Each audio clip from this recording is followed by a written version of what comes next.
Hello friends, welcome to Faris home food.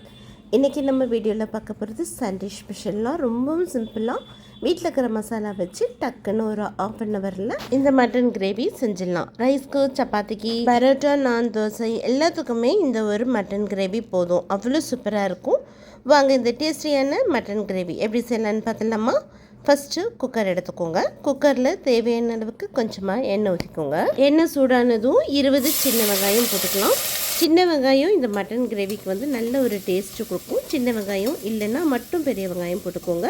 இப்போ வெங்காயம் நல்லா பொன்னிறமாக ஆற வரைக்கும் வதக்கிட்டு 1 டீஸ்பூன் அளவுக்கு இஞ்சி பூண்டு பேஸ்ட்டு. இதுலேயே நான் வந்து பட்டை, கிராம்பு, ஏலக்காய் போட்டு அரைச்சிருக்கேன். நீங்கள் இஞ்சி பூண்டில் பட்டை, கிராம்பு, ஏலக்காய் போட்டு அரைக்கலைன்னா தாளிக்கும் போது நீங்கள் போட்டு தாளிச்சிக்கலாம், உங்கள் விருப்பம்தான். இப்போ இஞ்சி பூண்டு போட்டுட்டு நல்லா வதக்கிட்டு இப்போ 2 காஞ்ச மிளகாவை கிள்ளி போட்டுக்கோங்க. கொஞ்சமாக கருவேப்பிலை இலையும் போட்டுக்கலாம். அடுத்து 1/2 kg மட்டன் நல்லா க்ளீன் பண்ணிவிட்டு போட்டுக்கோங்க. போன்லெஸ் 2 பீஸுமே மிக்சடாக தான் இந்த மட்டன் போட்டிருக்கேன்.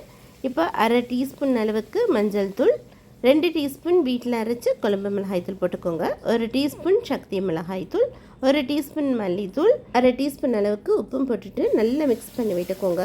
2லேருந்து 3 நிமிஷம் வந்து நல்ல சுருளாக வதக்கிக்கோங்க. இப்போ எதுவுமே தண்ணி ஊற்ற வேண்டாம். மட்டனில் நல்ல உப்பு காரம் பிடிக்கிற அளவுக்கு நல்லா மிக்ஸ் பண்ணி விட்டுக்கோங்க. அவ்வளோதாங்க, நல்லா வதக்கி விட்டதும் இப்போ 1லேருந்து 1.5 கிளாஸ் அளவுக்கு தண்ணி ஊற்றிக்கோங்க. அதிகமாக தண்ணி ஊற்ற வேண்டாம். இப்போ நல்லா கிளறி விட்டுட்டு உப்பு காரம் எல்லாம் செக் பண்ணி விட்டுக்கோங்க. இப்போ அப்படியே மூடி போட்டு விட்டு 4லேருந்து 5 விசில் விட்டுக்கோங்க. வேகலைன்னா மறுபடியும் வேக வச்சுக்கோங்க. இப்போ 5 விசில் விட்டாச்சு. ஓப்பன் பண்ணி பார்க்கலாம். பாருங்க எவ்வளோ சூப்பராக மட்டன் வெந்து பார்க்கவே கலர்ஃபுல்லாக இருக்குது. இப்போவே சாப்பிட்ணும் போல இருக்கா. செஞ்சுட்டு சாப்பிட்டு பாருங்கள், கண்டிப்பாக உங்களுக்கு பிடிக்கும். கடைசியாக கொஞ்சமாக கொத்தமல்லி இலையும் தூவிடுங்க. அவ்வளோதாங்க, நல்ல கம்மன்னு நல்ல டேஸ்டியான மட்டன் கிரேவி ரெடிங்க.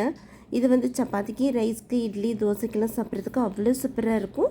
½ அன் ஹவர்லேயே 1/2 kg மட்டனை டக்குன்னு செஞ்சு முடிச்சாச்சு தானே.